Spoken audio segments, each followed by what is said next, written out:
This is the deal. You're going somewhere very bad.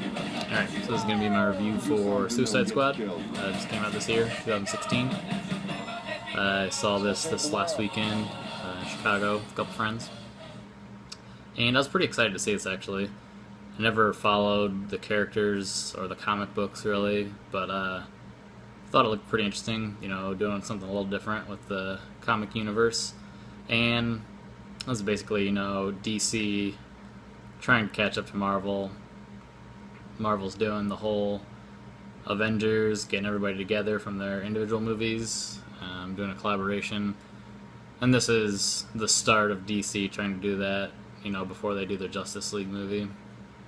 So, I'm not going to go through this whole plot, like, note for note, because it's over 2 hours, a little over 2 hours. There's a lot going on, a lot of characters, but the basic context is that there's this woman named Amanda Waller. She's played by Viola Davis, who I haven't really seen her in much, but she's supposed to be a pretty good actress. But her character, Amanda Waller, is like this really smart woman, and her plan is to get this group of criminals together so that they can be a response if something happens again, like with Superman. So the basic premise is, well, what if Superman wasn't a good guy and something crazy happens, and they need some people to respond to that. So pretty much like the Avengers, but instead of good guys, they're using criminals. And so she gets that approved, and then it kind of goes through every single character, gives an introduction, and then eventually one of the characters is supposed to be this really ancient witch named Enchantress. She's played by Cara Delevingne, and she turns, she ends up going evil, and she's like the main villain in the whole movie, so they have to go against her, and their goal is to go rescue somebody that's in this certain part of the city near Enchantress, and Enchantress just basically wants to destroy the world too, so surprise. The main villain wants to destroy the world with a bunch of faceless henchmen, so never seen that before. Anyways, so the main characters, Will Smith plays Deadshot, and I didn't think he was actually, I mean, it makes sense, it's Will Smith, so he's going to be like one of the main protagonists, but for some reason I thought he was going to be, you know, I thought everybody was going to be important, but he does have the biggest arc, pretty much. Especially they show his daughter and stuff. He's got a big motivation for him throughout the movie. So Will Smith plays Deadshot. He's just really good at shooting. He's really accurate, obviously, Deadshot. And then I think it's probably the most interesting character is Harley Quinn. She's played by Margot Robbie. Really good. So if you don't know, Harley Quinn is the girlfriend of the Joker, and she was introduced in the animated series, the Batman animated series from the 90s, which I used to watch all the time as a kid. And that character, Harley Quinn, actually showed up in that TV show first, and then she came around like into the comics. She got introduced after the show, which is a very unique, different way to introduce a character. But yeah, she's the girlfriend of the Joker, and I'll get into her a little bit later, but she's really good. Let's see who else we got. Killer Croc is a guy that has a weird mutation, looks like a crocodile. And Captain Boomerang is an Australian bank robber. He throws boomerangs, kind of, a little bit. He's played by an actor named Jai Courtney. We got Diablo, played by Jay Hernandez. He is like an LA gangster, and he's a fire starter. He can start fires with his mind or whatever. He can control fire pretty much however he wants. And I already talked about Enchantress, played by Cara Delevingne. She's actually a model, getting into acting though. And then the guy who's in charge of corralling all these criminals and keeping them under control is Rick Flag, played by Joel Kinnaman. He was in a TV show, The Killing. Never saw that. As well as I haven't seen the movie RoboCop, the reboot. He was in that as RoboCop. I haven't seen anything with him. That's characters. And I was pretty disappointed overall with the movie. It's pretty obvious that it got cut up in editing by um, the production company, by Warner Brothers, by the studio. They kind of came in and took control of it. It was unfortunate. Apparently, it was going to be much darker, and the the first trailer was so positively reviewed. Everybody loved the first trailer so much. I'm pretty sure it's the one that has Bohemian Rhapsody.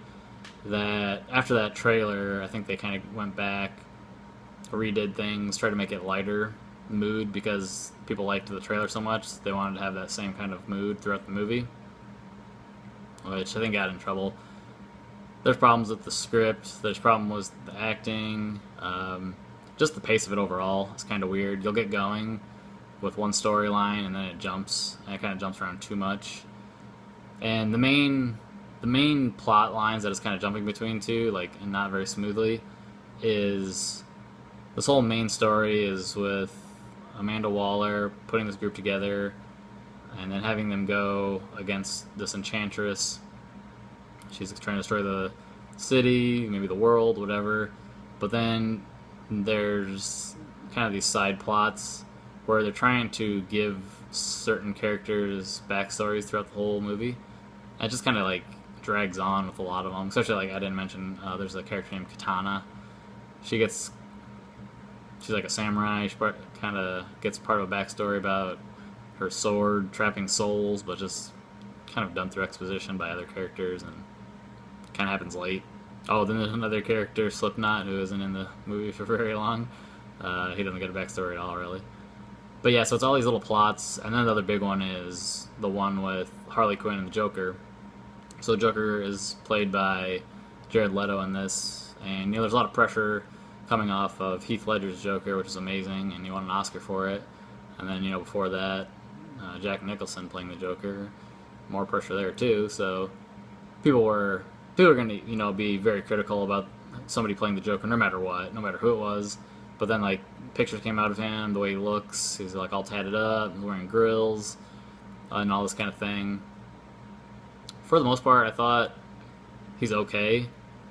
Jared Leto is. They're trying to do like this gangster thing. He's like a gangster in the city, but he doesn't get enough time to actually flesh that out. So it could be good. It could be interesting. We don't really know, just because of how chopped up it is and how little he's in the film. He doesn't have much screen time, but kind of shows up a bit more than I thought he would. And so I think we're really more interested in Jared, the Joker, and Harley Quinn's relationship and that storyline than you would be with the rest of the Suicide Squad. For me personally, I think that's kind of how it plays out, because they give you these little glimpses of their relationship, and it's a super complicated relationship that they have.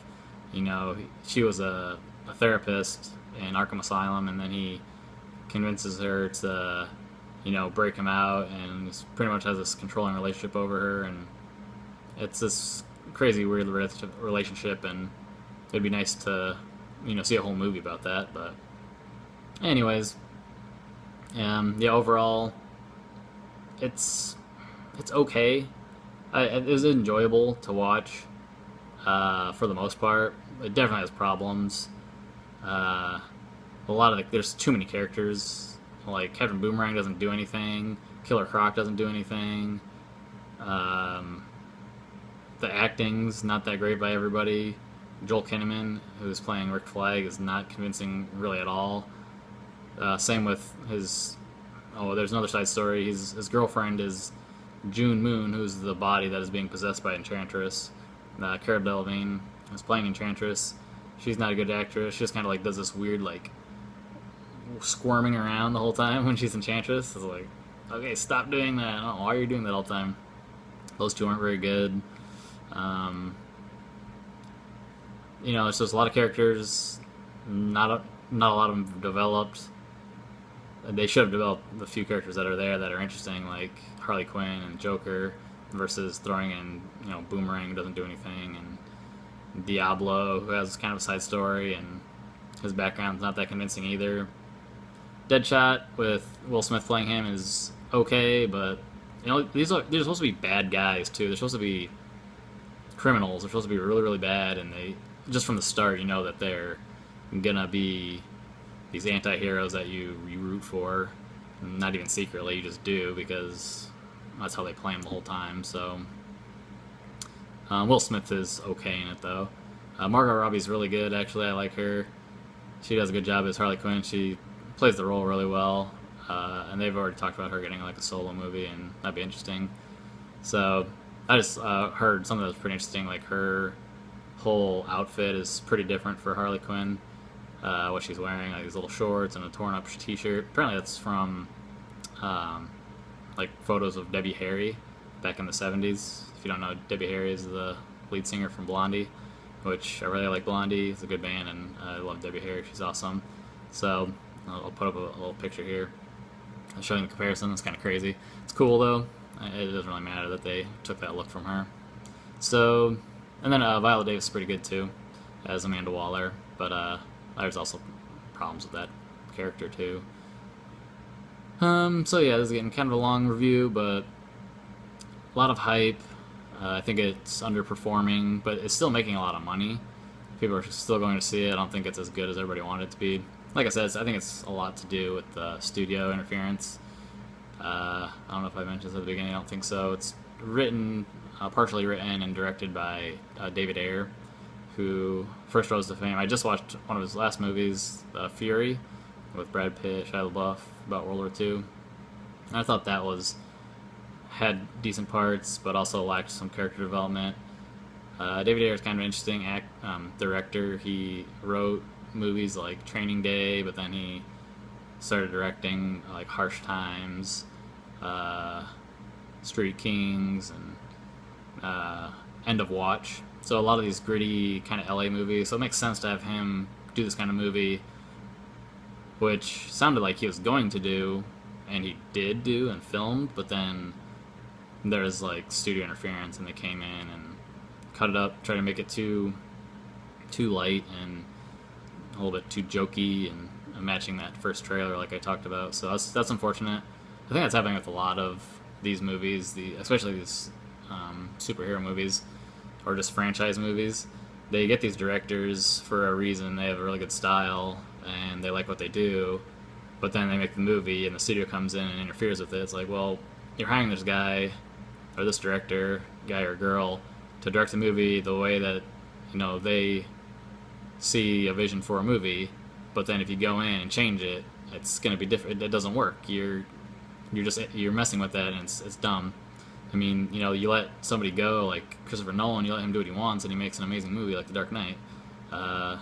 Or Matthew Vaughn, he reboots the X-Men First Class movie, and it's awesome. But then, you know, later with other directors, they come in and the studio comes in and tinkers with it, and it makes it worse. Makes it a bad movie because people at the studio aren't directors. They don't know what they're doing.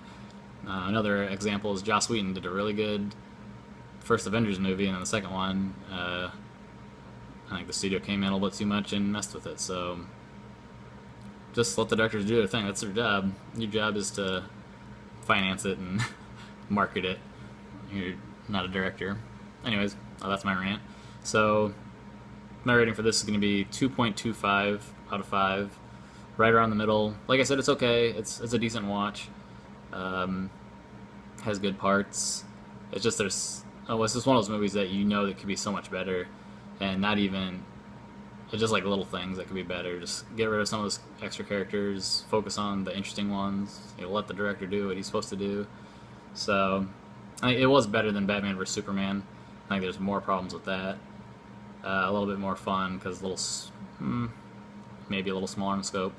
Again, Ben Affleck shows up as Batman one or two times, kind of smaller cameos, but he's still really good as Batman. You know, his hopefully soon to be solo movie would be really good. He's a very interesting take on the character, so just let him do his thing too. That'd be good. So I wouldn't recommend seeing it in theater. It's not a big rush. It's just mediocre. So unfortunate, but I'm sure they'll make another one. It's making a lot of money, so 2.25 out of 5. Let's do something fun.